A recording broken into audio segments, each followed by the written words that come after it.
Welcome back, friends, to another episode of the Juicebox Podcast.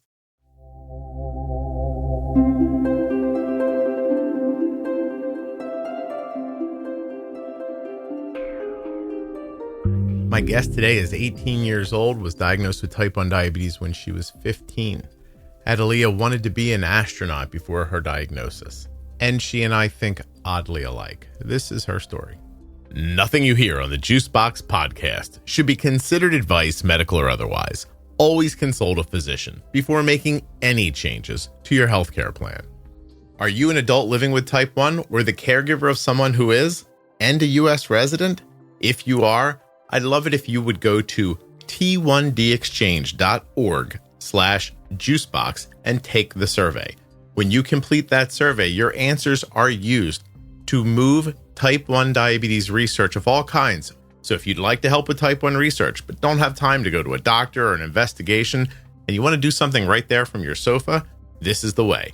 t1dexchange.org/juicebox. It should not take you more than about 10 minutes. Don't forget to save 40% off of your entire order at CozyEarth.com. All you have to do is use the offer code JUICEBOX at checkout.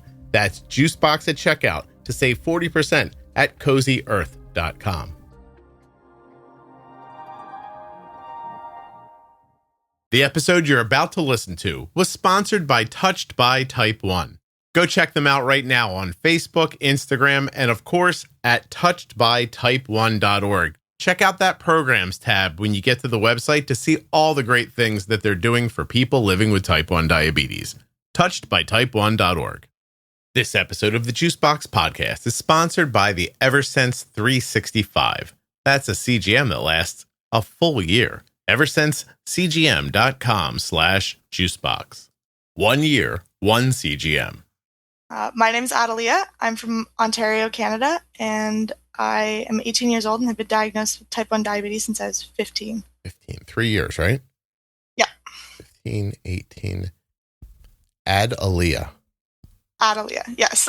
Your parents make that up? Were they drunk? Tell me more. They found it in a baby book, supposedly.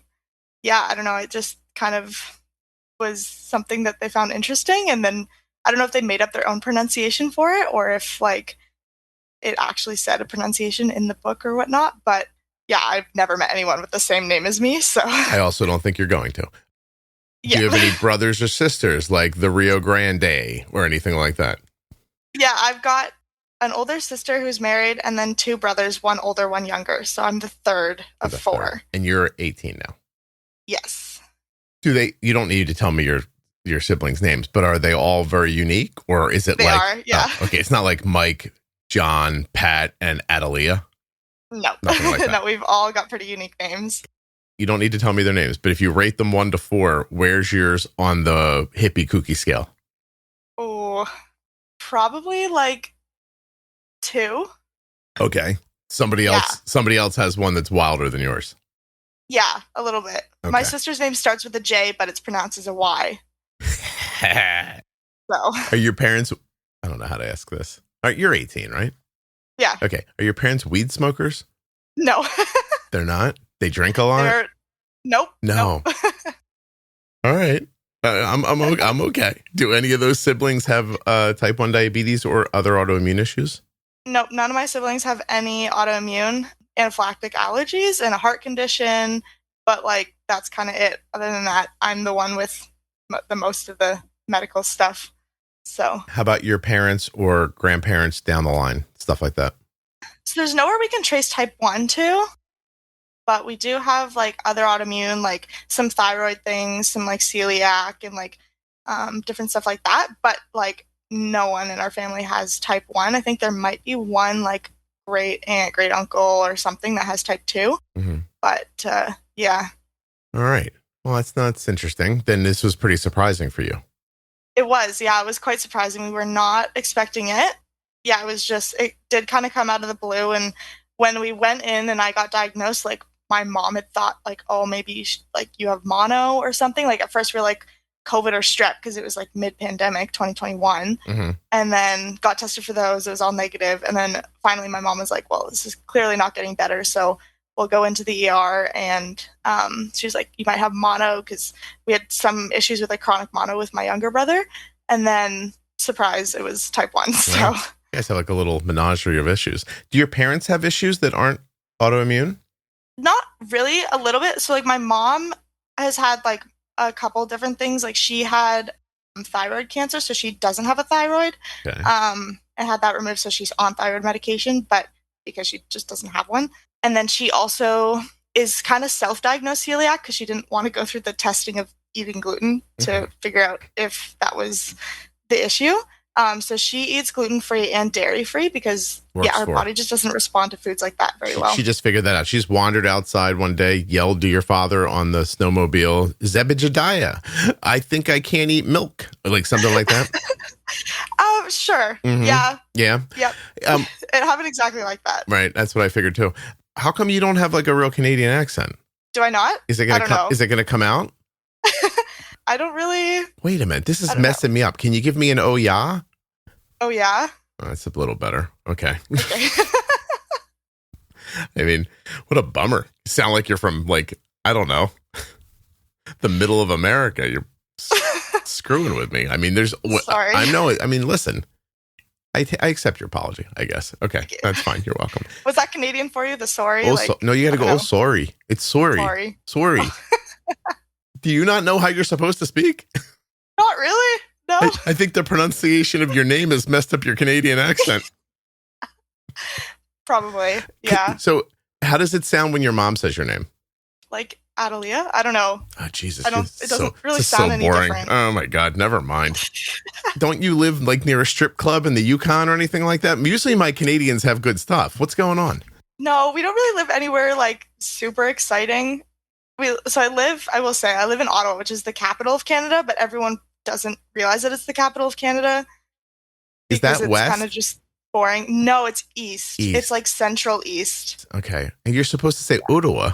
Like, I don't understand you. Like, it's like you don't even live there. Well, oh my God. I do say Toronto. Like, I don't pronounce the T in Toronto. You're supposed to say Toronto.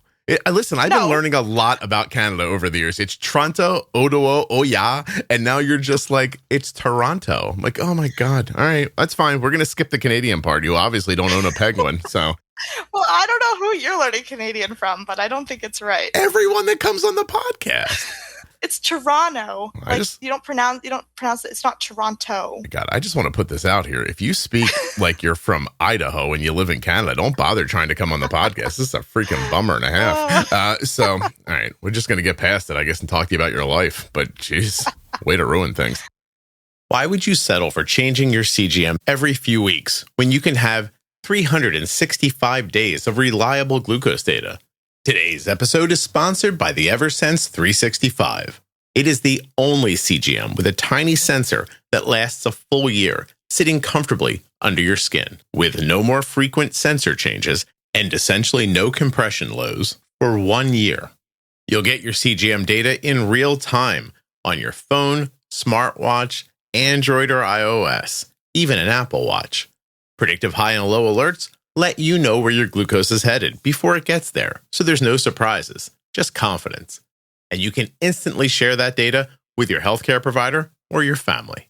You're going to get 1 year of reliable data without all those sensor changes.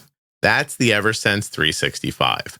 Gentle on your skin, strong for your life. One sensor a year that gives you one less thing to worry about. Head now to eversensecgm.com/juicebox to get started. What do you remember about your diagnosis? How did it come on? I remember a decent bit. So it was February, so it was cold. And I remember in like January, I had gone in to get a medical exam because I was working towards getting my pilot's license. So I had to get it's called a Canadian Aviation Medical Exam. And in it, they do test urine for ketones and sugars and stuff. Mm-hmm. And so I remember getting this test and being like, oh, like that's kind of a silly thing for them to be testing for. Like, there's no way I have that. Like, whatever. At the time in January, I didn't. But then a month later, I'd gotten pretty sick.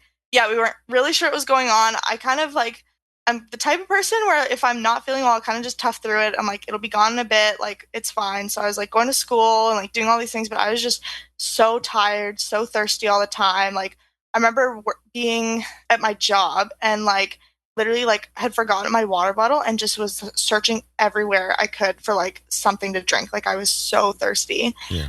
And like sometimes getting up in the night to like go to the bathroom and whatever, kind of all the typical signs that kind of point towards type 1. Yeah, so you're kind of just like not really sure what was going on. There's always the fear of like, oh, it could be COVID because whatever, we weren't sure. So everything was almost COVID, by the way, during COVID. Exactly. Yeah, right. Exactly. I know what you mean. Yeah, we just like had no idea. And obviously with no type 1 in the family, we weren't like, that wasn't on our radar at all. And so finally got to a point where my mom was like, okay, like something's not right if you're still not feeling well and you're actually like coming to me and complaining about it, because I usually am just like, whatever, like I'm fine. Mm-hmm. And so she's like, we'll go get you COVID tested and get a strep test, which I'd get within like 5 minutes of each other, which I don't recommend. That was very awful. Wait, what's the strep test? I forget what that is. They stick it into your like tonsils and like swab your like uvula or your like back of your throat, and It's just and then the COVID was up the nose at that point, yeah, right? Yeah. So, oh man, I felt very violated, if I'm being honest. I was like, oh, I don't like this.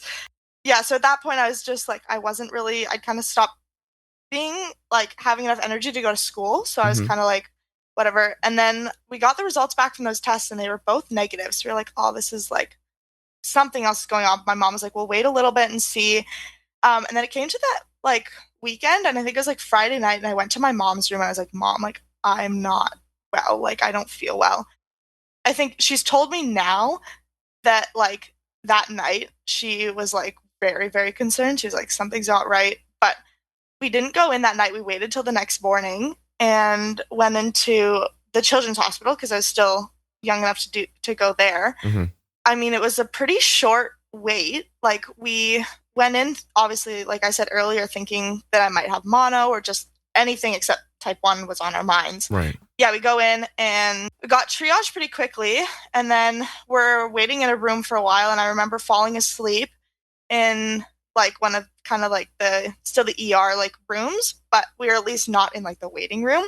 And I'd fallen asleep because I was just so tired, and then they came in to do blood tests and start an IV because they're like, we're going to get you some fluids and whatever. And they could not get a line in. I was so dehydrated that my veins just were not there at all. And so they'd grabbed they have a special kind of like ultrasound machine for your veins to like try to find them, I guess. Mm-hmm. And so they'd grabbed that. They had like 2-3 people working on me trying to get a line in. And it was just like, I was a little pincushion. I was just lying there like, okay, like, please just get something in. I'd like to go back to the swab in my nose, please. Yeah. Yeah. Yeah. So I just, oh man, it was quite painful. And eventually they did get one in my arm. And so they'd taken some blood out and then started a line of fluids. And then I think I'd fallen asleep again or something. And then they came back. And when they came back, that was when they were like, okay, yeah, like it's type 1. And I had no idea what that meant. My mom's a nurse. So she had like somewhat of an idea, but like a textbook idea, right? Where it's like, don't know really what it means, but you kind of are like, okay, like got like pancreas, insulin, all this stuff. And so I was kind of like just a little stunned. And then like, anyway, then eventually I did get admitted. And I remember lying in that room, and then my line had burst in my arm. And so my arm just filled up with fluid. And that was like, oh man. But then that meant that they had to go in again to try to get something else in. Did the vein burst? Or the no, where they put the line just like came out. Oh, okay. I think. And it pumped your arm full of fluid. Yeah. Oh, good times. Okay. Yeah, great times. I had a balloon arm and I like couldn't lift it and like whatever. And I had people coming in and out of the room kind of like explaining different things to me and whatever. Like a lot of that, I don't really remember what people said, but I do remember like people were coming in and out. And then eventually, not my current endocrinologist, but the endocrinologist that I had basically up until I turned 18 came into the room and we chatted. And at the time I'd been really hoping to go get my pilot's license, and end goal was become an astronaut. And I remember lying in that bed, and the endocrinologist came in and she was like, oh, like just like making conversation, and we were chatting, and she's like, so there's very few things that like type 1s can't do. And then she asked me what I wanted to do, and I was like, oh, I want to be an astronaut. And she's like, oh, well, that's one of the things. And so that was just a really like devastating, like having to process that at the same time as like, oh, like I now have this like lifelong thing. Hey, and so Adalia, if it makes you feel better, I don't think Canada has spaceships. You're fine. You weren't ever going to be able to do that anyway. No, I mean, listen, because everything there is made out of ice. And so when the rocket went off, it would melt. So you could never do that. But it's a nice dream to have. And if you came here to America, we have spaceships and stuff, but you don't have it. So it's okay. Go ahead. I would have fit in though, right? Like with my accent. No one would have known. You would have what they call pass. You know, pass? Yeah. Yeah. Wait, was it surprising to you at any point that your mom, who was a nurse, didn't seem to know much about it? And did that make you worried? It didn't make me super worried because she didn't present that she didn't really know a lot about it. Like she was pretty good about like, she would ask questions like for me, which I appreciated because I obviously was like, I'm not in a state to like ask any questions or like whatever. I was kind of just trying to process everything. Okay. But like, I think she did have like a decent knowledge of it, but like, there's just like, I think when it came to the management of it, like she obviously didn't know, like had no context for that. But yeah, like it didn't really freak me out that she didn't know because I didn't realize that she didn't know. Really. Okay. But anyway, so I was sitting in they there broke with your the endocrinologist. They broke your dreams about being an astronaut. Then what happened? I'm sorry. If I'm being honest, I don't really remember a whole lot. I got moved at some point. They were still taking blood and stuff out. They eventually got another line in.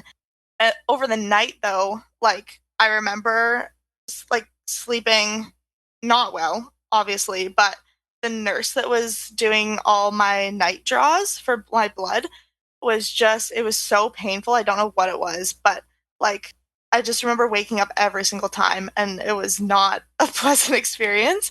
And then finally came to the morning and they decided to scrap those lines. And then because my arms were so like prodded at, they ended up taking my final blood draw out of my leg because they're just like, we can't get any other like good real estate really. Right. They'd like tried everything. Like they'd put wet, warm diapers on my hands to try to like, I don't know, like make you pee? Warm up the veins. Oh, okay. Something. No, like to get the veins going.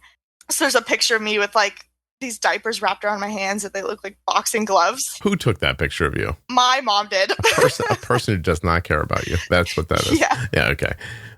50, and you're 15 years old. Yeah. All right. After they get you stable and they get your blood sugar to come down, how long does it take them to do that?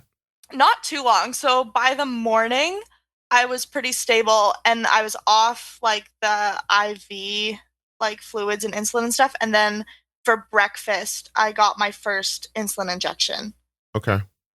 Which was like, I think the nurse, like the actual nurse was like a little like, oh, okay. But my mom was like, no, like I'll do it, which I was kind of glad for. Like it made me a little more comfortable. Yeah. So breakfast, I had my first insulin injection. And then after breakfast, had educators come into the room and like teach about like carb counting and pre-bolusing and like all these like all the kind of like basics.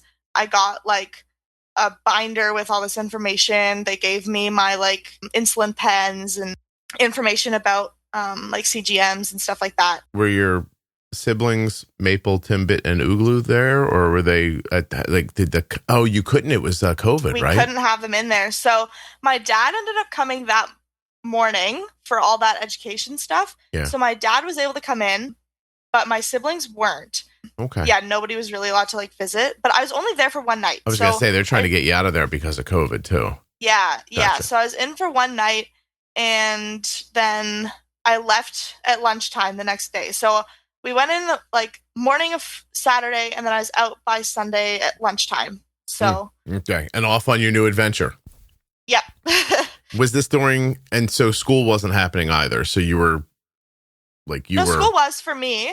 So I went to a smaller school a little bit further from where we live, and so we like stuck to like semesters. We didn't switch to quadmesters or anything during the pandemic, and at that point we were in person, I think. And so I had missed about a week before. And then the next week, when I was home, we then had a bunch of Zoom education meetings. So we met with like nurse educators, nutrition, all these different, like my endocrinologist, like everyone. We basically had meetings every single day to like be taught how to manage and different things like that. So what insulin did they start you on?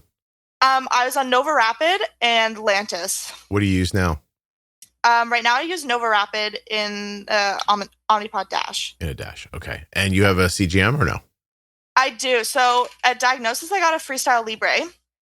Okay. And partially because we didn't have insurance, we didn't have medical coverage.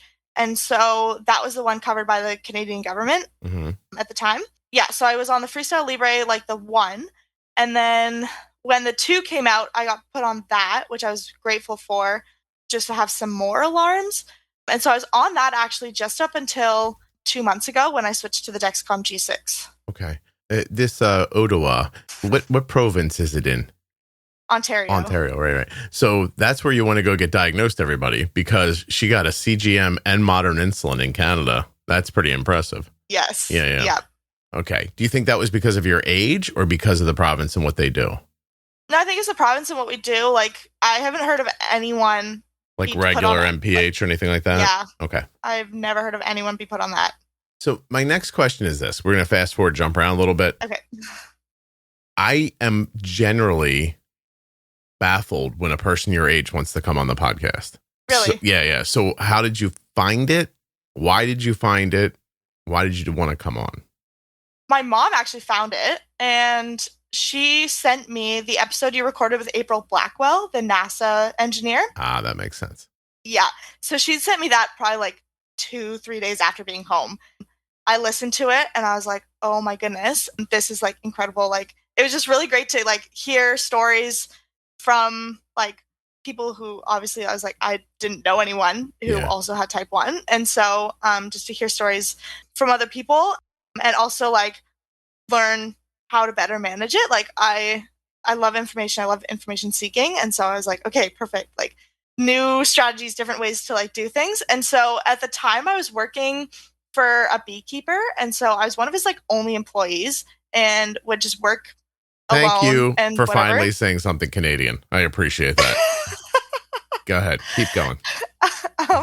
Yeah. So I would just then stick my earbuds in and listen to the podcast while I worked because I was the only one there. And so I didn't have to worry about like other people, like having to talk with other people. So I could just stick my earbuds in and I just listened to like a bunch of episodes of the podcast. I would seek out the ones with people my age because I don't know, it was just something different to have people who also were kind of in a similar stage of life. Like it's one thing to hear from like someone who has type 1 themselves and is like 30 or whatever, but then to hear from like a parent, then it's like, okay, like it gives me a little bit of perspective on like maybe how my parents feel, but like then to hear someone like my age who has gone through it, then I'm like, okay, like this is really like feels very personable. And so that's kind of why I wanted to come on because I was like, well, nice. I loved hearing other people's stories. And so I'd love to share mine. Not that it's like super exciting, but like at least there's maybe a bit more of a young adult presence in the podcast and whatever. So if you think it would make you more like relaxed, I could like play the sound of buzzing bees in the background while you and I are speaking. Oh, it's okay. Please just tell me for a second, what does a beekeeper need to hire help for? What do you do for them? So I did a lot of his production. So I would... You squeeze the bees till the honey comes? I don't understand. What does that mean? Yeah, so the honey would already be extracted. Oh. We made like different flavors of honey. So we'd add different things to it, like lemon or cinnamon or like chocolate. Like we'd make different flavors. So I made that. And then we also made like beeswax candles. So I'd make a lot of his beeswax candles. And then he would sell his products at farmers markets. So I would go and work at the farmers markets and stuff. So how about that? That's a living. You can like stay alive doing that? Pay bills? Somewhat. Yeah, I mean, I was 15, so it was my high school job. I meant him. Like him? Yeah. Yeah, he was actually, it's kind of, beekeeping becomes more of a like retired people's hobby. I see. And so that he was like 86. And so that was his like, yeah. Jeez, I'm going to try cinnamon honey. 86. That's not bad.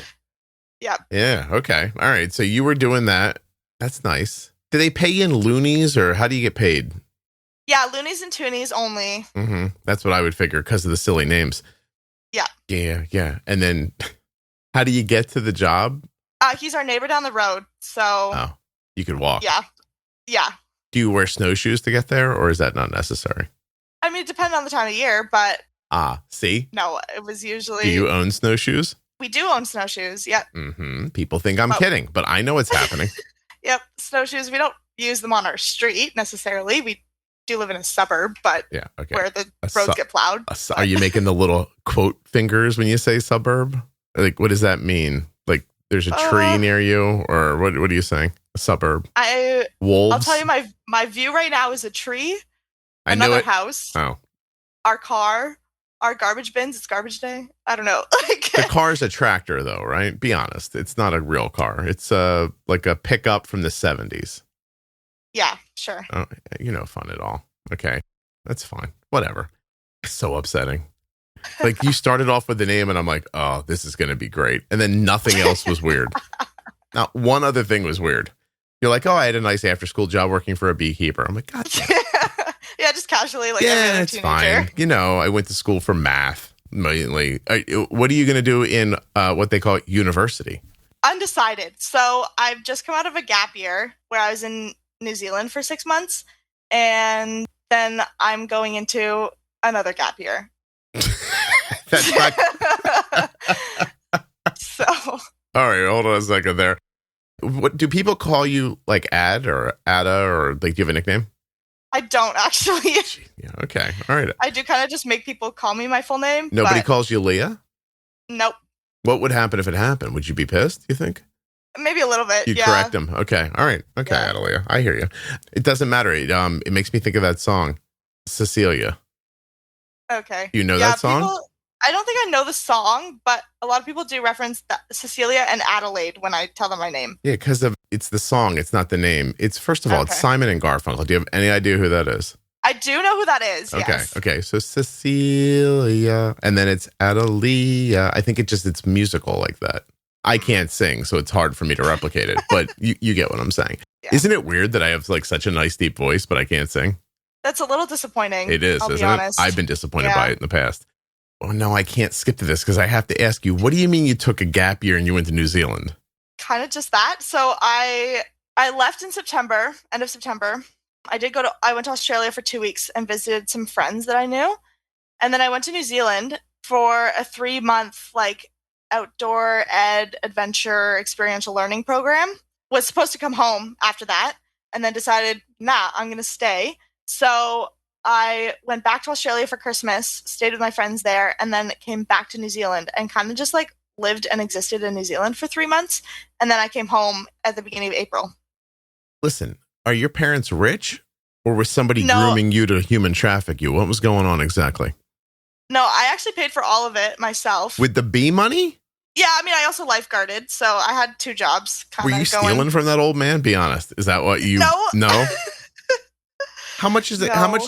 This is none of my business, but I mean, that's ridiculous. It's a podcast. I ask people things constantly that are none of my business. How much does it cost to go on a trip for a gap year? Like, how much did you spend the whole time? So, like, say it in real money so we understand. Like American dollars. Go ahead. I don't know American dollars. All American and Canadian dollars aren't that different. Well, they kind of are. Yeah. But my plane tickets were about $2,000 each way. So that's already like $4,000.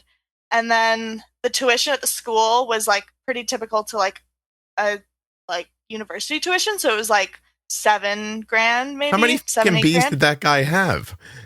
What were you doing for? Jesus. Yo, he wasn't taking pictures of your feet or something while you were doing this work, right? Nothing. Okay. All right. Okay. No. So, wow. You're a little like adult. Yeah. I try to be. No kidding. You're like, I just took my $900,000 that I saved, like helping the bees, and went on a world tour. Like, what the fuck? Do you curse, Adalia? Do I? Yeah. I don't know, but. You're the worst Canadian. Like, have you ever stabbed anybody? No. Oh my God. What a mess. Okay. All right. Hold on a second. You people. I've run into someone with my snowboard, but. Yeah. Okay. That just sounds like I don't know what generation you're from. I don't keep track of that. What is your generation called? Do you know? I have no idea. I was going to say, you don't know. You're busy off scrolling away 30,000 loonies or whatever the hell. Holy shit, seriously. Okay, you're freaking me out. Okay, so you so you did this whole thing. What did you do it for? Personal enrichment, to get away because you didn't know what to do in university? Like, what was the onus? Personal enrichment. I think New Zealand's always been like a bucket list destination.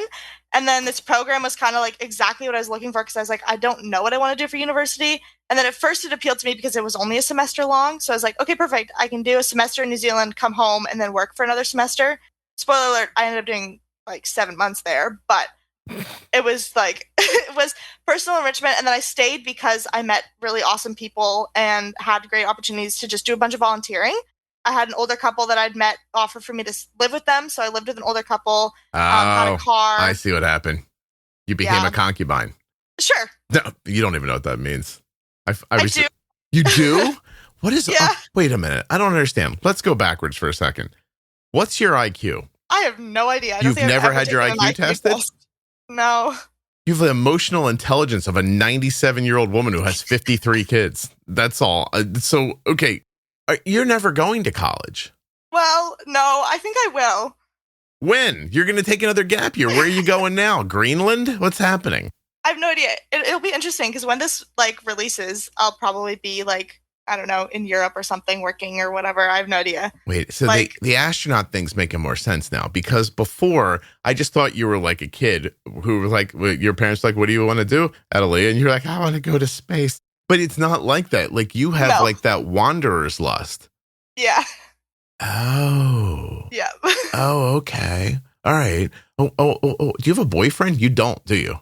I don't. Yeah, no. because they would just hold you back. That big dumb boy everywhere you're trying to go, right? Yeah, exactly. Yeah, no, I'm seeing it now. Okay. All right. I get what's going on here. I'd like to set you up with my son's too old for you. We'll find somebody I care about and get you set up. Oh, you're perfect. I didn't realize. How did you become a perfect person? This is why God gave you diabetes, because you were so perfect. They had to like make you dinged a little bit. Yeah, okay. No. How did you? I've actually like thought that though, because I'm like, I had no issues growing up. I literally like nothing. I just want to say when I say stupid shit and people are like, that's ridiculous, I know what I'm talking about. I knew you thought that. Okay. All right. So wait. Slow down. I'm too excited now. Hold on. Give me a second. I'm figuring you out. It took me a half an hour to figure out, but it's because it's early in the morning, by the way.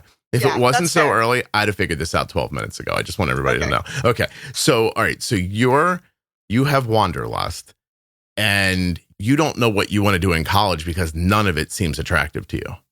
Yes. Okay. And you figured out you can make money, so you don't have any pressure to make money. Yeah. I mean, a little bit, but not really. Also, you're from Canada. So, like, how much do you need to live in Canada, really? Like, you know what I mean? Not a lot. It's well, you could just go to Saskatchewan if you needed to and live there for like, I don't know, whatever it costs to live there. I don't know anything about Canada. I want to be clear about that. I really don't know a goddamn thing about Canada. Well, the first time I realized there weren't penguins in Canada, I just played it off like I was being sarcastic. There are polar bears. I promise. Oh, I know there are. Don't you worry. I'm aware of everything that's happening. Do you know about the house hippo? House hippo? Yeah. What the? Oh, wait. Let me try to think it through. Is that a muskrat? No. All right. I don't know what that is.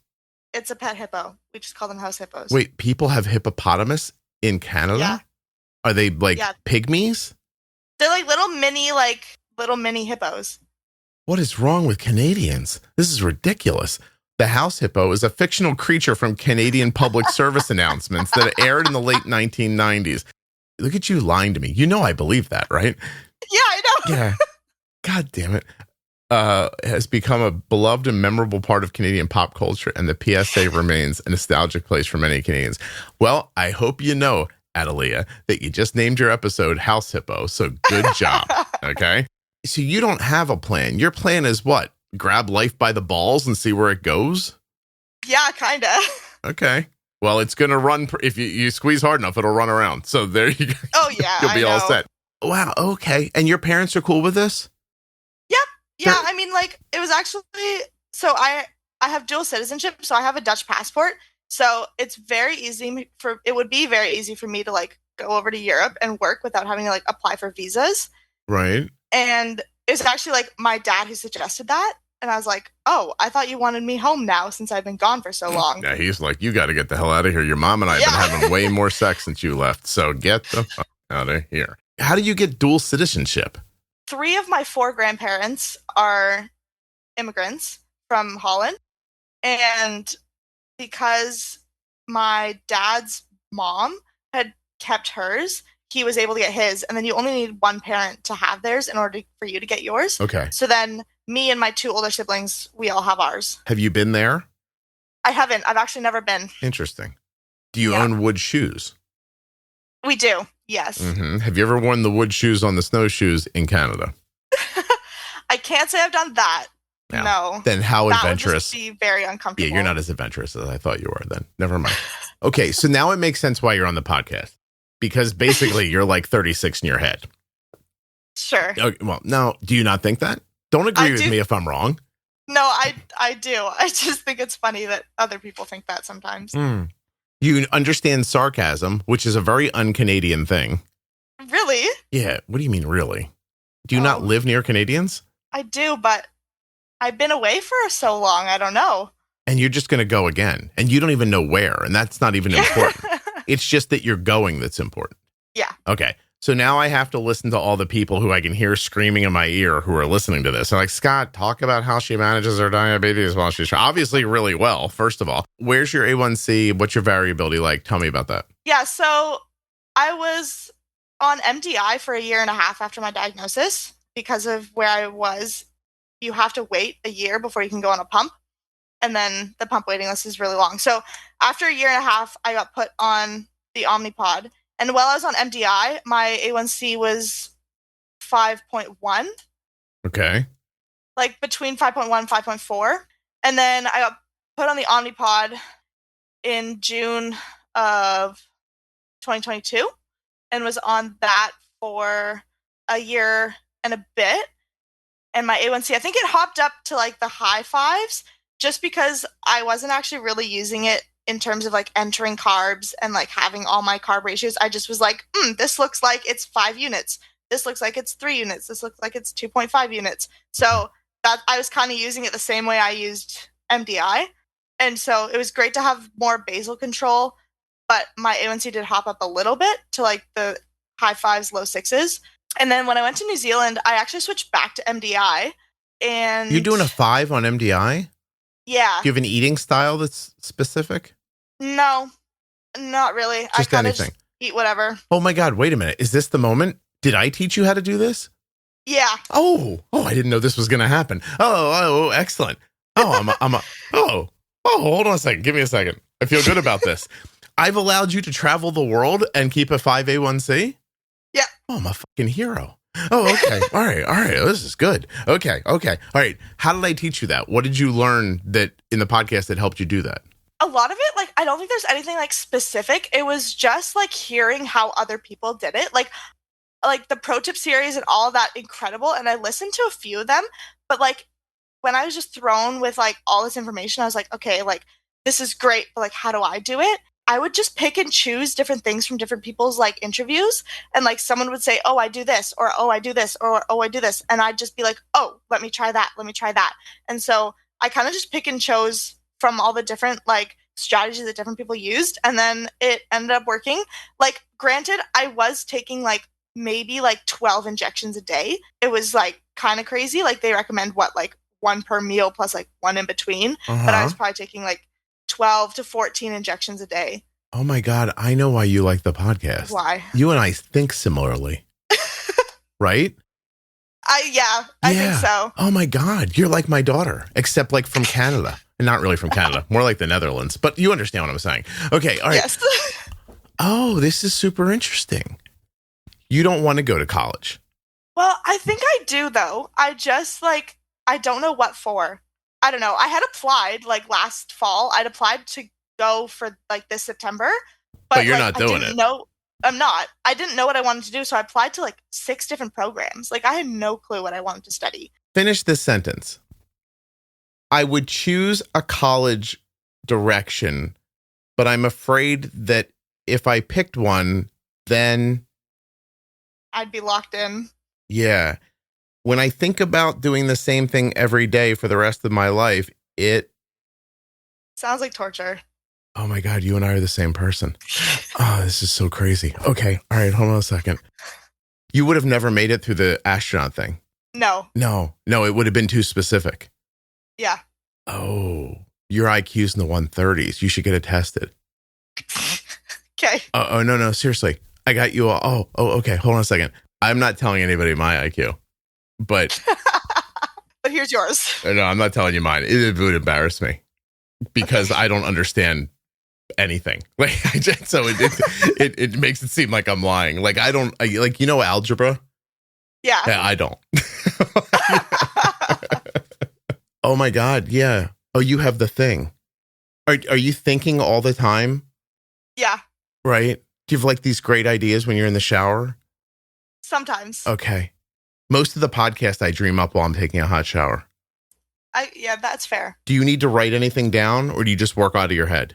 I used to work out of my head, but now I need to write things down. I can't just like, I'll remember something and then be like, oh, I need to write that down. And then 10 minutes later be like, what did I say I need to write down? Like, okay. There's just now so much in my head that I'm like, okay, I do have to write things down. When you decided you were going to New Zealand, did you do much like, I mean, you knew where you were going and you were going to stay with friends and everything, but did you think about it much past that? No, I was like, I'll just go. Like, yeah. Yeah. I like thought out all the details. I was like, okay, well, I'll make sure I know like how I'm going to get here and like all these like book a bus and like do all that stuff. Like all the like logistical things, like, okay, making sure that I'm not like stranded on the side of the road. Other than that, I was like, well, let's just see where it takes me. The things that you understand, do you have to methodically go through them or do they just make sense to you? Things that I understand, I think they kind of just make sense, but there are things where I like do have to like kind of methodically. I'm a very it makes sense, but then I'm like, okay, but then why does it make sense? Like that's the question I ask. You do like, care okay, about that. You care about why you think, but that's because you're young. You're still doubting yourself. Sure. Yeah. People call it narcissism when I do it, but I'm like, yeah, I'm just really sure. I don't need people laughing while they're listening to the podcast. Like I'm imagining some like 16-year-old girl listening right now and there's bees flying around her head and she's like, no, man, I think you're probably narcissist. But like, you know, I really don't have like classic narcissistic like tendencies. I just really believe in myself. Do you believe in yourself? I do. You do, but for no real reason to, right? Because you're 18. No. Yeah. No, literally. I'm like, I'm just a girl. I don't really know what I'm doing, but like, whatever. I don't know. Can I just say that if your parents are to die tragically, and I hope that doesn't happen, and if Zibba Pop Bang and your other brothers and sisters can't help you, I'd be happy to help you a little bit. Okay. Okay? Sounds great. So follow your heart. That's all you do, right? Kind of. Yeah. If I were to ask you, like, how do you take such good care of yourself while you're traveling? You'd go, I don't know. I just do it. Yeah. I was trying to think, like, I was lying in bed last night and I was like, like, how am I going to explain this? And I really have no good explanation. I'm like, I kind of just did. Like, it was a little tricky at first, like transitioning back to MDI after being on the pump for like so long. Mm-hmm. But then also like flipping time zones really messed up like my blood sugars for a little while. Okay. Like after that, like once I figured out, okay, like my basal rate and like all of that stuff again, like it was just like, I don't know, muscle memory. And I kind of just went with it. And I was like, well, like, yeah. You're my greatest accomplishment. This is fantastic. Okay.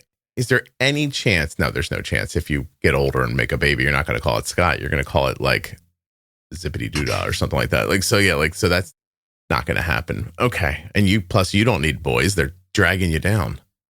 Yeah, I don't really want kids either, so. I don't want to get you in trouble with the mob, but do you fit in with people your age? There's no way, right? Not really, but yes. Like, I think I like let myself fit in. I don't know. Like, which you have sounds no awful. anxiety. No. You have no anxiety, right? No. Yeah. Okay. And you don't drink? No. You've never smoked weed? No. You don't even plan to? No. If someone asked you to, you'd just get up and leave? Yeah. I know exactly who you are. This is fantastic. Oh my gosh. Are there others of us out there? Ring a bell. See if more come. There are some others. Like, I don't know. Like, maybe. I don't know. Oh my God. Seriously, my daughter is so much like me. Arden is so much like me. And I think you're more like me. This is very weird. Never tell her. No one let Arden listen to this episode. Okay? I love you too, Arden. But I also love Adalia. She's fantastic. Oh my God, your parents must be thrilled with you. Yeah. Yeah. No. You were Yeah. probably the least of their problems, even with the diabetes. Oh yeah. Yeah. Are the other ones are they monsters? Are they other brothers and sisters? Oh, I can't say that. They're gonna listen to this. But are they moonshining and doing stuff like that? No. But like, I mean, well, so my older sister's married, and so she's great. But I think there was like some periods of time where like definitely like bit of a problem. Yeah. And like same with my older brother. And then my younger brother's 14, so he's just started high school. Oh, we don't know what's going to happen to him yet. Yeah. So who knows? In high school, you weren't a great student, right? I was. You were like A's, or is that how they mark them in the Canada? A's? We usually do percentage marks, but like I mean, I finished with, let me see what, Look at how it matters to you if the number's right. Just you did well. Is that right?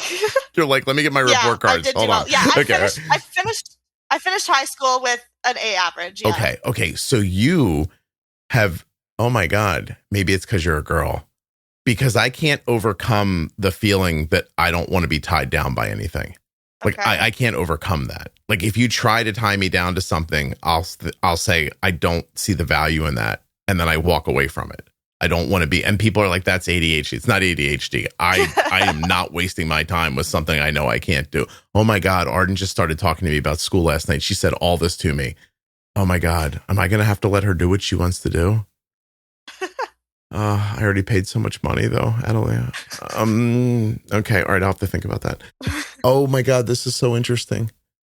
Did you know this about yourself? Did you know we were like brothers from another mother when you came on, or did you not? Not really. Like I think like I knew maybe that like we kind of thought like similarly, but then I'm like, okay, but do I just do that because I'm like, have I just become a minion to the podcast? Like, hey, listen, if that's what's going on, I gotta say I'm down for building an army. You know what I mean? Like, yeah, because I might transition this whole thing into a cult at the end if I need to pull some money together. You know what I mean? Fair enough. Yeah. So, but no, I don't think I really knew, like, there were things that I was like, okay, like, this is a little interesting about myself, but, like, maybe I just didn't really have a way to describe it. Yeah, I don't know. Wow, you got rid of the hippo title. Good job. Now this episode's called Mini Scott, or maybe Mini Canadian Scott. Canadian Mini. We'll figure it out. This is lovely. Are you like your parents? I think so. Your dad has it a little bit, right? Yeah, my dad does, but like, so my family's also riddled with ADHD. So it's like you said that like you had mold in the bathroom. And we all know it's too cold in Canada for you to have mold. So like, so wait, so what do you mean? Like, okay, so my dad and then my two older siblings all have like some sort of ADD, ADHD. My dad is a very like think it through, logical, like methodical person. Mm-hmm. He does like software programming and stuff. And so like but then like he really likes the like formulas and when it all works and like all of that stuff. And he's very smart. And then my mom is like a very like academic kind of person. Like, so she had gotten a master's degree, had 4 kids, went back for nursing school, and then now is also getting a second master's degree. Fancy. And so she just like, she's never stops learning. Like she's always like trying to like gain new information. So your parents are methodical thinkers. Yeah. But are you? I can be. But it's not your default. No, not really. If I described to you that thinking about something to me was just telling myself a story in my head till my brain gave me the answer, does that sound like something you understand? Yeah. So my son was explaining to me about being like a methodical thinker and going through things like line by line, almost like writing or reading code, right? But when I think about big ideas, I just think about the question until the answer arrives, but I don't step through it with any words or solid thoughts. Yeah. I never know how to explain that to people. Like I end up saying something flippant, like, no, I just know what the right answer is. But I don't really just know what the right answer is. I just think that while I'm thinking about it, the words aren't available to me. The answer is. Yeah. This sounds ridiculous to people, don't you think? I think it would. And like, it sounds ridiculous a little bit, but then I'm like, wait, but that's the exact same way that like I think as well sometimes, where I'm like, well, so then it's clearly not ridiculous if we both think that way. Like, so if you really listen hard to the podcast, I like that it's just because you and I agree. You're like, obviously it makes sense. If you really listen hard to the podcast, I make the most sense when I get revved up and I get going. yes. Because the words, I don't know where the words come from. Like think, like you might think Scott knows all this stuff. It's all written down in his mind. He's pulling from it because he knows that today he's going to get on an episode with Erica and talk about resilience. And he must know a bunch about resilience. I don't know anything about resilience. I don't know anything about people, how their brains work. I know none of it. But when you get my brain warm, and I literally mean warm, I warm up while I'm making the podcast. My body gets hot. When I heat up and I start going, I don't know what I'm about to say next, and I always make sense. And I'm freaked out by it, if I'm being honest with you. I don't know how it happens, or where you can't just call it intelligence, or like people do that. They're like, oh, it's IQ, it's emotional intelligence.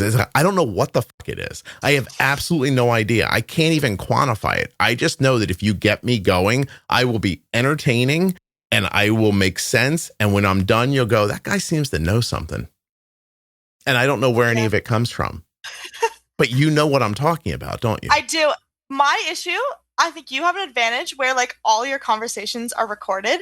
Whereas like I have found like I'll be like, I do it when I'm driving. I'll like start getting like really excited about a topic, or like my friends will bring something up and I'll just start talking, like, and I'll just like continue. And I'm like, I don't even know where these things are coming, where these ideas are coming from, like whatever. But then at the end of the conversation, I'm like, dang, I wish I could remember what I just said. Like, I have no idea what I've ever said. Like that's yeah. Like that's why like there are people who help me, like wonderful people who are like group experts in the Facebook group, and Isabel, who's very, very like, if you enjoyed the last 2 years of the Bold Beginning series, that's pretty much Isabel's like, you need to have an episode about this and this and this, because this is what people are talking about. I'm like, okay, yeah. Like I never would have thought of it like that. I would have just, that's why even like the pro tip series, I made it up. Like I said, I sat down one day and I was like, what's important about diabetes? And I made a list, and then I sent the list to Jenny and I go, hey, I want to make a series about this. And she goes, okay, would you mind if I put it in a better order? And I was like, I don't care. And she's like, she moves stuff around. She goes, that's the order. And I went, all right, whatever. That's fine with me. Like that's, and I was like, okay. And then have you listened to the pro tip series? I've listened to some of them. I can't say I've listened to all of it all the way through, but I've listened to bits and pieces. But it's helped you. Yeah. Of what you've listened to of it, did it feel like haphazard or thrown together? Not at all. No. Do you know that every episode of that series started with me getting Jenny on, like I got you on, and saying, hey, Jenny, today I think I want to talk about this one. And she go, okay. And then I just start talking about it. Yeah, I did know that. I think partially because maybe you've just mentioned it a couple times. I've mentioned it because I'm freaked out by it. Even when I do public speaking, I don't know what I'm going to talk about. Yeah. I put slides up because the people who invite me out to speak seem to think it's important that I bring slides, but I don't need those fucking slides. I'm like, I don't know. I just stand up there and I go, all right, diabetes. And I look at people and I go, what do they need to know? And then I tell them, but if you ask me 5 seconds before that, what do people need to know about diabetes? I'd be like, I don't know. I got to start talking about it to get it out. Oh my God. I'm so upset. I'm upset for you because you're going to live your whole life like I had to, like not knowing why you know something. Yeah.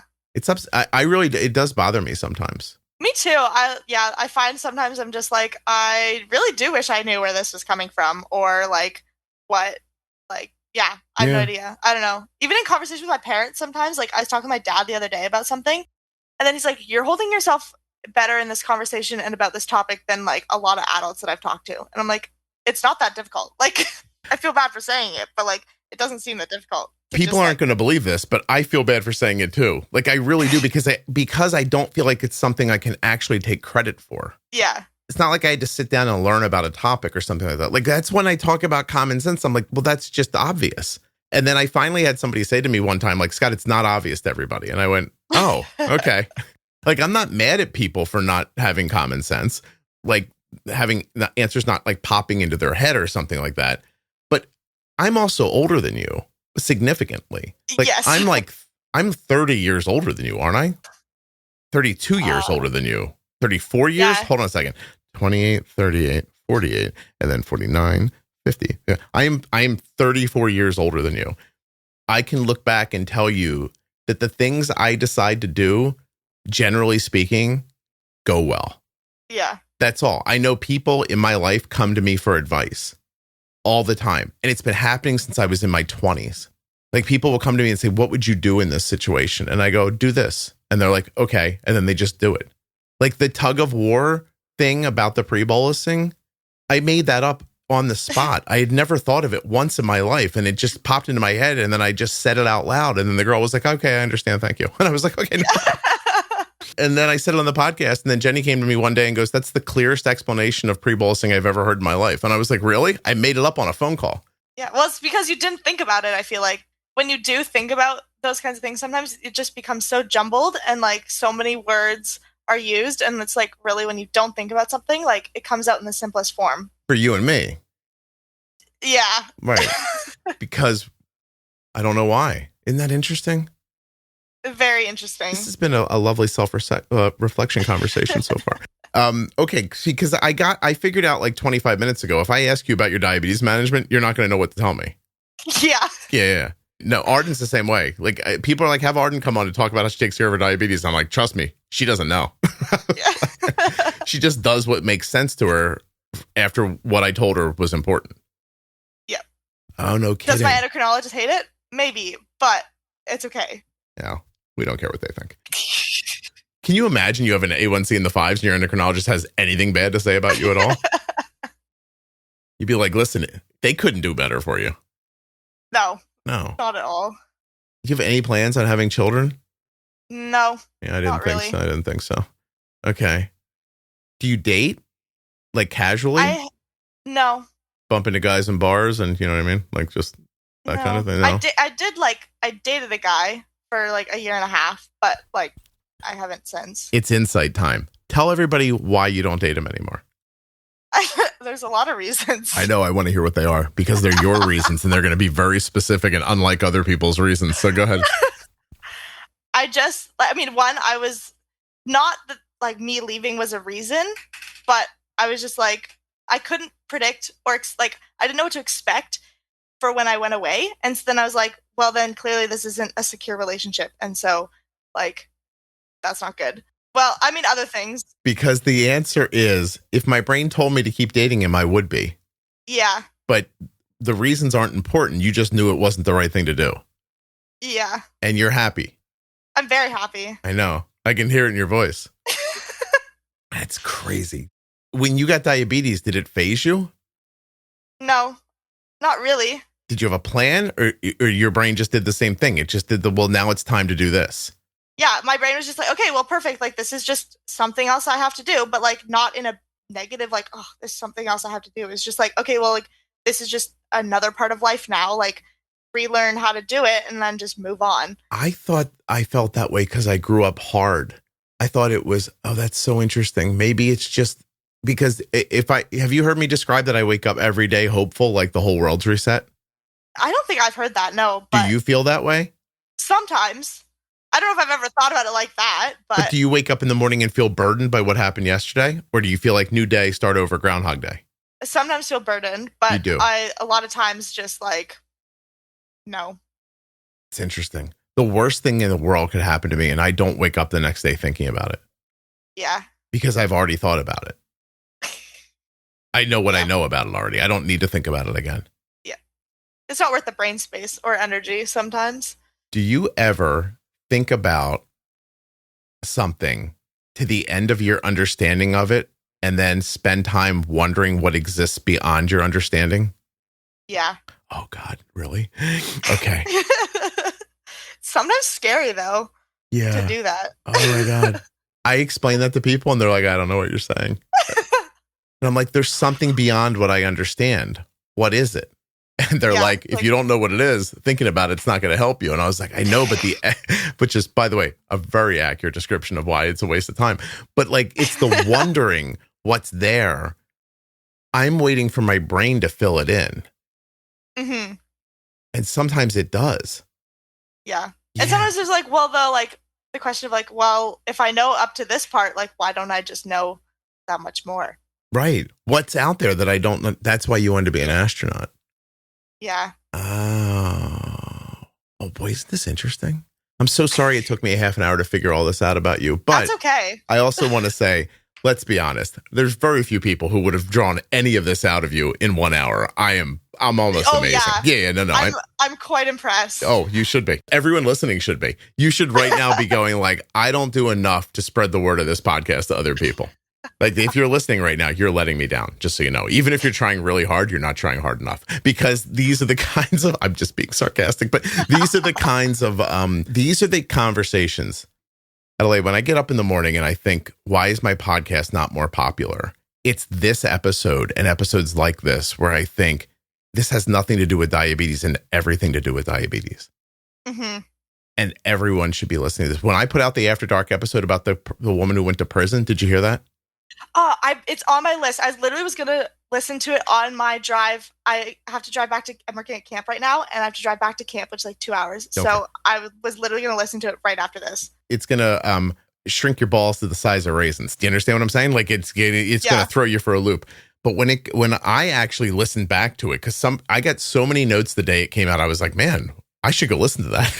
So like I put it on, listen to myself, which is weird. I understand. Yeah. But I got done and I was like, that's a good podcast. Like forget diabetes. That was a good podcast.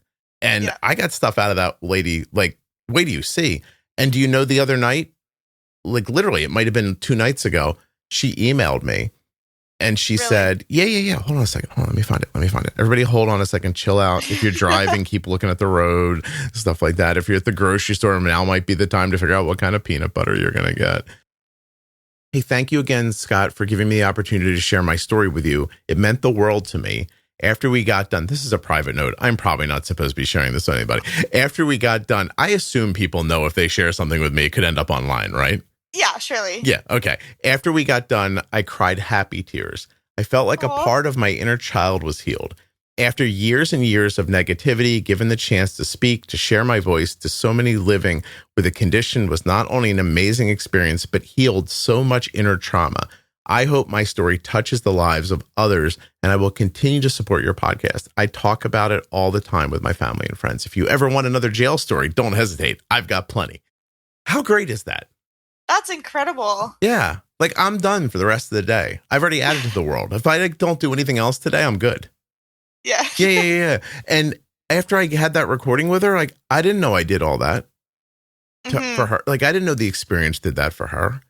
And you can be like, oh, Scott, you didn't do it. She just wanted to voice her. I made the thing where she could do it. Like, I did do it. The whole thing's my idea, but it's not really my idea. It's my brain's idea. And I'm not joking about that. When I was writing a blog and people stopped reading, I thought, I don't want to lose the ability to talk to people. And then my brain actually said to me, this is a quote from my brain. Katie Couric said, you were good at talking to people. You should start a podcast. Wow. And I only knew what a podcast was because of Kevin Smith. You must know Kevin's. Jay and Silent Bob? I think so. Okay. So Kevin Smith had, I don't know if he still runs, he had this great podcast called Smodcast. And I loved it. I loved like the way he almost felt like he was rambling, but everything made sense. And there was no beginning, middle, or end to what he was talking about. I enjoyed that. Right. Mm-hmm. So I knew about podcasts because of Kevin Smith. I know about talking to people because of Howard Stern. Like, because I knew these are names that mean nothing to you, but like, I like morning radio. Okay. Like, so okay. I like getting up in the morning and listening to people talk to each other, people who I feel like I know somewhat their story and who I like the way they talk or think or feel or whatever, or the way they communicate, generally speaking. And so I was like, oh, I'm going to start a podcast. That was 10 years ago. And for years, I made that podcast to nobody. Like, seriously, like 3 years in, it took me a year to get the amount of downloads I got this month.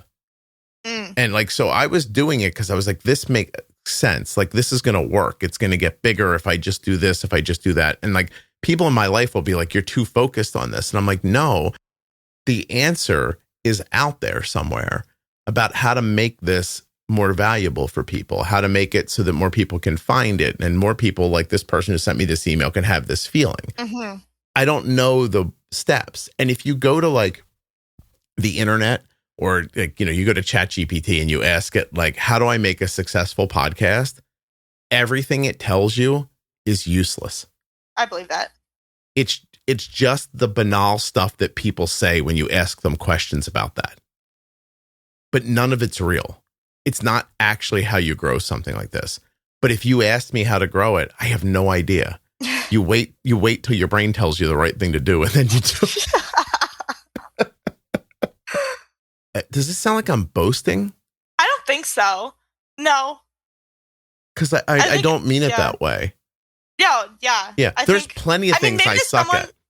Yeah, like if someone didn't know that you didn't mean it in a boastful way, then maybe they could interpret it that way. But like, I don't know. I think to me, it just sounds like you're kind of just explaining. I am. I'm just trying to explain how my brain works. Yeah. And literally, I don't feel like I can take credit for it. And there are plenty of things I'm absolutely terrible at. So if you'd like me to tell you about those, you'll see that I'm not boasting. Okay. The interesting thing here is that you're about to live a whole life like this. Yeah. Is that exciting to you, or is it scary? It's a little scary. Yeah. I don't know. I think like already like realizing like, oh, like the typical path, like whatever. I was like, that's not for me. I don't think it's for very many people, actually, unfortunately. Yeah. I don't know. After realizing like life could be just kind of whatever I make it to be is exciting and scary. Cause then it's like, well, I actually like the not knowing, I think used to be really scary for me. But then now I'm like, whatever. Like, that's just great. Like why stress about something I don't know about? It's also, there are times where like, I would love to just be able to like, maybe have somewhat of an idea, but yeah, I don't know. It's a bit of both. So stability, you're worried about stability? Maybe. Yeah. What about like diabetes supplies? Yeah. So that is one thing where I just am like, unfortunately, it is like, okay, well, I know that I have to set myself up well in that I either have a high enough paying job that I can like afford diabetes supplies or one that has enough coverage. It is something that is always kind of in the back of my head where I'm like, okay, well, I do kind of have to go and do something a little bit more. But yeah, I don't know. Like what that looks like, I have no clue. Yeah, there's no way, you're never going to know. It's so interesting. Do you ever work on something, start doing something, and get to a point where you say to yourself, my brain's not wired this way, I can't do this? Do you just bail on it and go in a different direction? No, I wouldn't necessarily bail on it. I definitely like to see things through, whether I enjoy it or not. Like, I hate to leave things unfinished. Okay. Does it cause you disappointment if you do? Sometimes, yeah. I feel like even with like within myself disappointment, but also like then it's like, well, now I'm like making someone else have to do it. And so then I'm like, oh, well. I hate to do that. So okay. All right. What if it's just a personal thing? If dropping it doesn't hurt anybody else, but it's like I don't know, if you got up one day and you're like, this is what I'm going to do for the rest of my life. And you're like 6 months into it, you're like, I don't like jive with this well. Like, could you just pivot away from it, or would you hammer through it, do you think? No, I think I would pivot away from it. I would not, like, if it was something to that extent, like where it was like my life and maybe like what I was doing or like the job I had or like whatever, if I didn't jive with it, I wouldn't stay. Okay. It's interesting. Would it cause you pain to stay? Like actual like mental anguish? Possibly. Yeah. Yeah, I don't know. Like I'm trying to think of different things, but like I've lived such a short life that like, I don't know, there's nothing I can think of right now where I'm like, oh, like I did leave that, or like I stayed in this too long. Like I try to not stay in things that aren't right for me too long. Yeah. I forgot that you were 18 a while ago. So you even know that your life's been short. Most people your age think they've been living forever. Nah. It's all so interesting. And you're Canadian, but you're not really. Yeah. I didn't know people from Canada thought like me. Yeah. Well, I just thought you guys drank beer, like worked in like an oil rig and stabbed people in a bar. Like I didn't really know anything else happened there. But apparently there's other things going on, I'm learning. There are other things going on. Yeah. Yep. I've never been to the Netherlands either. Yeah, me neither. Well, yeah, no. My son came to us the other day and he goes, I've been talking to somebody about the possibility of working in the Netherlands. And I went, really? He goes, yeah, I don't think it's going to happen. I was like, okay. Like I never had a conversation like that in my entire life. Yeah. Super interesting. So if I told you my son and my wife are very like methodical thinkers, like isn't that weird? It's weird, but it's not at the same time. Like, I think that, like, I don't think people who aren't methodical thinkers could, like, if I was thinking about marrying someone, I would not think about marrying someone who thinks the same way as me. Oh yeah, we'd be dead. If I always say, if I met someone like me and we got married, we would just die. Yeah. One day we'd be like, oh no, where's the food? But once with security, I can take very good care of myself. But if you left it to me at 18 to find a way to make a living, I would have been in trouble and was. Oh, interesting. What's wrong? You okay? Are you being abducted? Oh. No. Oh, I thought I heard you talking to somebody. I thought you were. Sorry. I said interesting. Oh, okay. Sorry. How did I put it to my wife? So my wife saved me. Like my wife went to college and got an adult job. And that gave me time to follow. Oh God, I am going to have to let Arden do the thing she said. Okay. All right. So that gave me time to follow my head and like let it see where it took me. And in the beginning, I just pointed it at my kids. I was a stay-at-home dad, so I was able to like very like seamlessly raise I'm like, can I be honest? A fantastic father. Oh, I believe it. But it's only because it's like all the stuff is obvious. Like, you know, like if it had been raining for 4 days and then I woke up on Thursday and the sun was out and it was warm and I had plans or I had to do the laundry or go shopping, I would just go, oh, that's not important. We'll move that over and let's go take advantage of the weather. And I didn't have any pride. I didn't sit around all day thinking, oh God, I was supposed to do this. I was like, I'll just take care of that another time. Like, oh, do you do the reordering your to-do list thing? Oh, yes. Oh, and it's effortless, right? It doesn't matter. Like the most important thing becomes the fourth most important thing. Who cares? It gets pushed down. It gets done when it really needs to get done. And my wife yells at me for that. Her brain can't make sense of it. Like she puts stuff into order. Honestly, I hate to-do lists in general. I hate it when she hands me a list. Do you know if she gives me a list for the grocery store, she has less chance of getting what's on the list than if she just tells me what to get? Really? Yes, because when I walk around the store, I do it with no purpose. I don't think, oh my God. I'm sorry. I wish you were older so we could be friends. But you don't want to be friends with a 52-year-old guy from New Jersey, so I don't think that's going to happen. How bad does that sound? I don't know. I'm friends with my dad, so. Are you? Yeah. Why tell me about you and your father's relationship? Oh, my dad was always, when we were kids, like very intentional about like doing things that we were all interested in. And so, and like, even if we were doing something and he didn't know much about it, he would learn about it.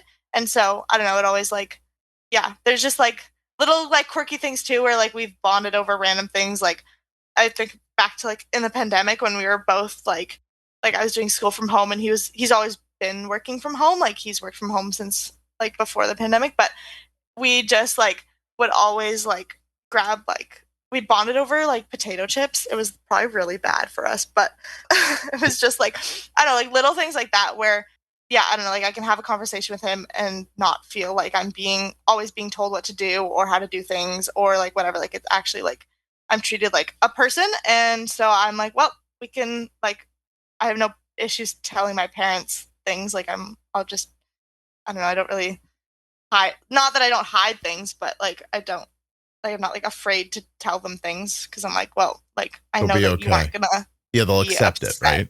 Yeah. Wait, were you making the potato chips or did you go out and buy a bunch of different brands and taste test them? No, we would just go out and get them and try a bunch of different flavors and like whatever. What's the best potato chip? Oh, there's one. Well, I really like lime and black pepper. Lime and black pepper. Yeah. Is that a company that makes it or it doesn't matter? It doesn't matter. I think there's a couple different ones that make it and it's tasty. Spicy ketchup chips, but you guys don't have ketchup chips, so. I think we do. Do you? Yeah, I think so. I mean, it's America. We have everything. True. Yeah. And if we didn't make it, we'll get it. Or we'll just take it. We'll just take it from you. Doesn't matter. Yeah. You probably did take the ketchup chips. Yeah, we'd be happy to just come up there and take your ketchup chips and be like, hey, shut up. We're taking that. Yeah. Yeah. No, we can do that. We've been doing it for like hundreds of years. Don't worry about it. Yeah. How do you think of America? I don't know. I don't really think of it as like, sometimes I think of it as like a super far away country. And then I realize I'm literally like 2 hours from the border. Mm-hmm. But then like other times, like It just seems like the same, like very similar at least. Like warmer Canada? Yeah. Yeah. When you think of Canada, do you think of it as like the greatest place on the planet? No. No. When you think of other places, do you think, I don't want to go there because it won't be as good as here? Yeah. That you do think. Okay. Yeah. Did New Zealand hold up, or was there like a jumping spider in your bed and you're like, why am I here? No, New Zealand was incredible. New Zealand is the one that doesn't have like any predators. Like they don't have any dangerous animals really. Oh. They have like maybe like 2 species of like poisonous spiders, but like, yeah, like they just have a bunch of birds. Birds? Yeah. Well, it's because there's nothing to eat the birds, right? Yeah. Yeah. Oh, that's interesting. So, yeah, no, New Zealand was incredible. And, I mean, I stayed twice as long as I was supposed to already. And so it was just. Where are you right now? I'm at home, but I'm working at camp for 4 months. So I've been at camp since the end of April. What kind of camp? And I'll be there, a summer camp. Like a place where Canadians drop their kids when they're sick of them after school? Yeah. Yeah. Sure. I get what you're saying. You said sure. Yeah. Do you mean no, or do you mean yes? You got that exactly right. It is kind of that. Okay. But yeah, so I worked there. So I got home from New Zealand. I had 3 weeks at home, and then I moved to camp. But I'm at home right now, and then I'm driving up to camp after we're done here. What's the scam at camp? Did they tip you at the end of the season, the parents? No, I actually don't get paid that much. Oh my God, then why are you doing it? My friends, and it's a great experience, and it's just really fun. Like I'm a lifeguard, and so I'd much rather be lifeguarding at the beach than to be lifeguarding inside a pool during the summer. Why are you lying and saying there's a beach in Canada? We have lakes. Oh, okay. That's not real, but okay, I hear what you're saying. Okay, so yeah. And I get to do canoe trips. So I love to go out and do like extended, like week-long canoe trips where like we're out in the wild and like completely isolated.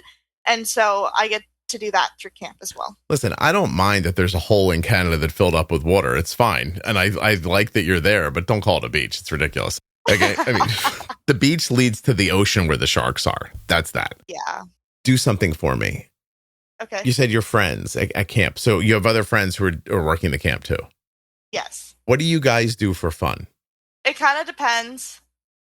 As a group, we'll kind of like, sometimes we'll go for hikes. Sometimes we'll kind of just like walk around and talk. Like, I don't know, like we kind of board games.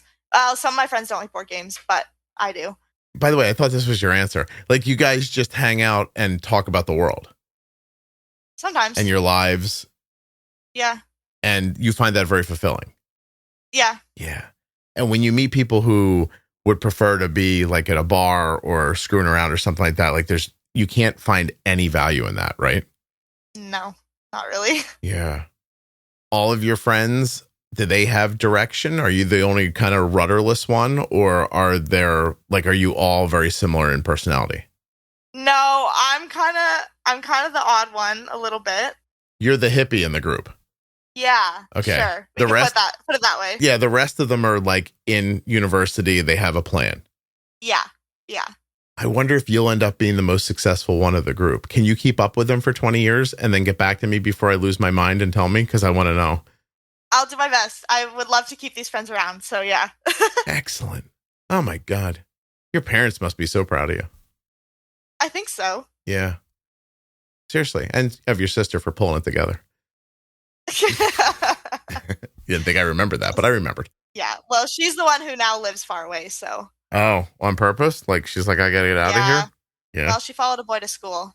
You can't do that, girls. You can't follow a boy somewhere because, why? Tell everybody why. Well, sometimes, then you're stuck. If something goes wrong, then you're just stuck in this place that you don't actually have any interest in because you followed someone else there. Right. And boys are limited, right? They can only do so much. Yeah. They can only do so much. Exactly.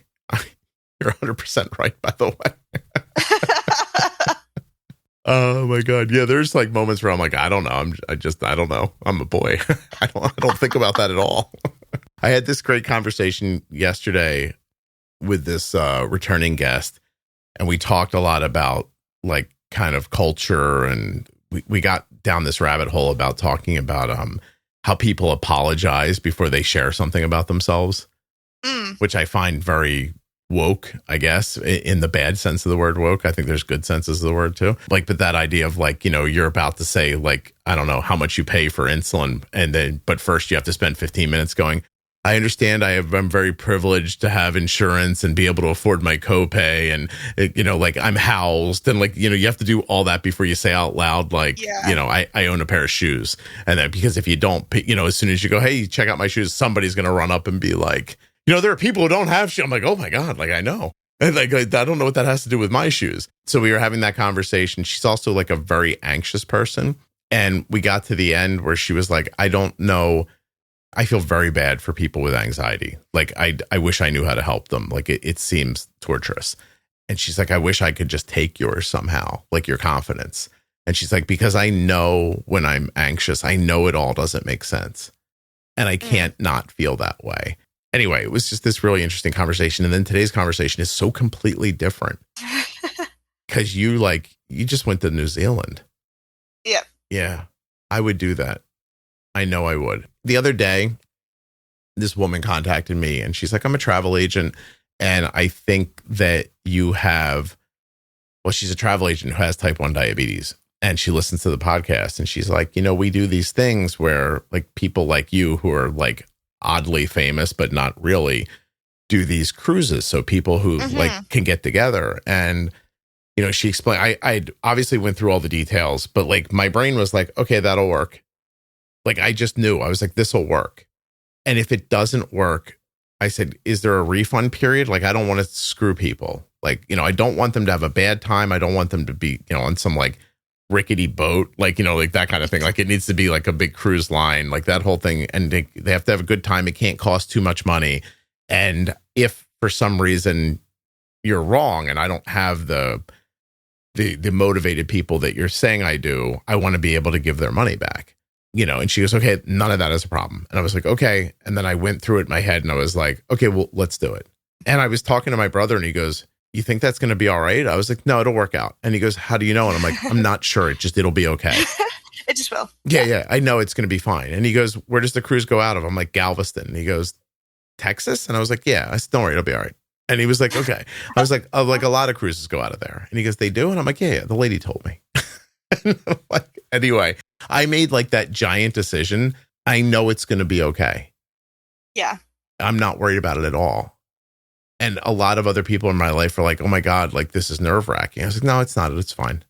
But I know nerve wracking things, but even those things don't make me feel anxious. They somehow like slide onto another list in my head of like things that might not go right. Does that make sense to you? Yep. Yeah, it does. Oh my God. All right. What have you not said that you want to say? Anything at all? Let me see. I did make a You have a little list? but it wasn't. Yeah. Pardon? You made a list? Yeah, but it wasn't like anything crazy. I can't even remember what I emailed you about. Like, you want me to find it? Sure. All right. Hold on a second. Let's see. It won't be hard to find your name. Yeah. All right. Here we go. Yeah, it's so interesting. It's also like it's a short note, which is what I would have done too. My name. You want me to read it? Sure, you can. I don't remember what I said. All right, hold on a second. It says, "Oh, hey, Scott." It says, "My name is Adalia, and I am an 18-year-old Canadian living with type 1. I found your podcast almost immediately after my diagnosis in 2021, and I went searching for the episodes with people around my age. There were a few, and the ones that I listened to were incredibly inspiring as I recognized those were people who were living with the same day-to-day struggles that I had just begun experiencing. I've had a lot of things change in my life post-diagnosis, not necessarily because of diabetes. If I'm being honest, the diabetes has become a bit of a blessing. I am currently traveling around Australia, New Zealand on my own while taking a bit of a break from school. Adventuring is one of my favorite things to do, and I haven't let my diabetes diagnosis change that. I would love to share my story with you so that other teenagers and young adults can feel related to when it comes to type 1. Thanks for the opportunity. I'm looking forward to hearing from you. Okay, why has it been a blessing? I think part of it, like, we kind of talked about it earlier, where I just, like, realized that, like, the astronaut thing was not for me. And it was, like, needed like something outside to like, because I gotten really stuck in it, I think, because it became something that other people expected of me. So I was like, well, I just have to do this now. And then it kind of gave me an out. Like I was like, oh, like I don't have to do this.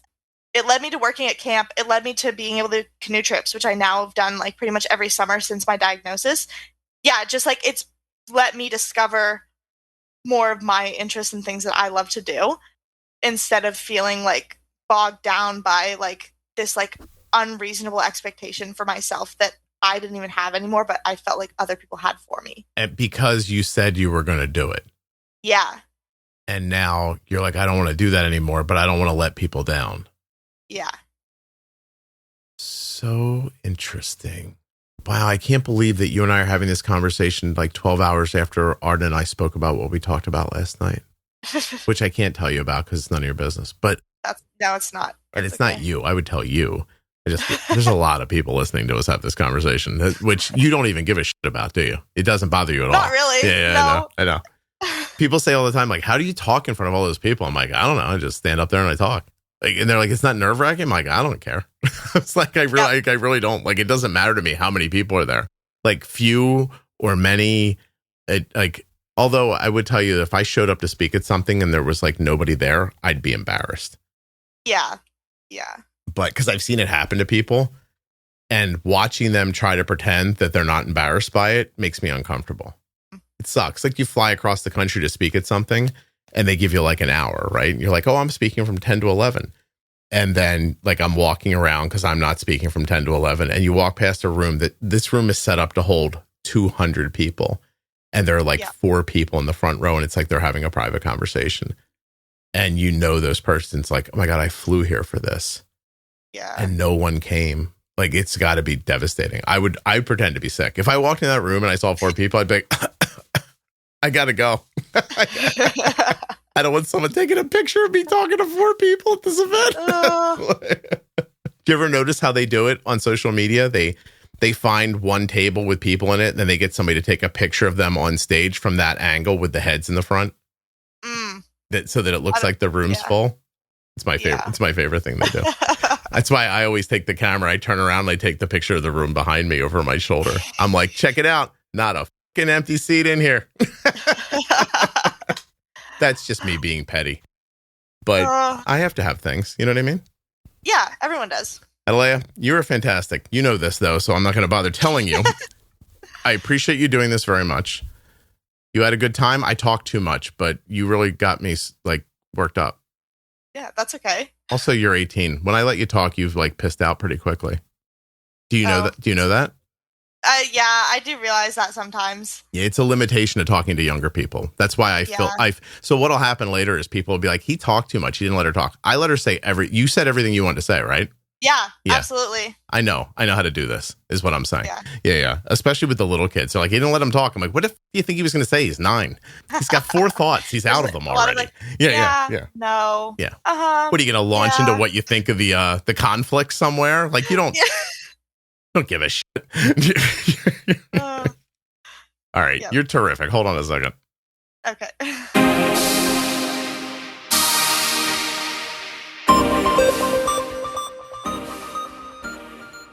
The conversation you just heard was sponsored by Touched by Type 1. Check them out, please, at touchedbytype1.org on Instagram and Facebook. You're going to love them. I love them. They're helping so many people at touchedbytype1.org. I'd like to thank the Eversense 365 for sponsoring this episode of the Juicebox Podcast and remind you that if you want the only sensor that gets inserted once a year and not every 14 days, you want the Eversense CGM. EversenseCGM.com/juicebox.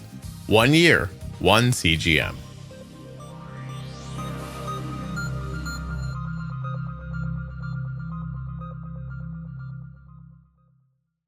I can't thank you enough for listening. Please make sure you're subscribed or following in your audio app. I'll be back tomorrow with another episode of the Juicebox Podcast. The episode you just heard was professionally edited by Wrong Way Recording. WrongWayRecording.com.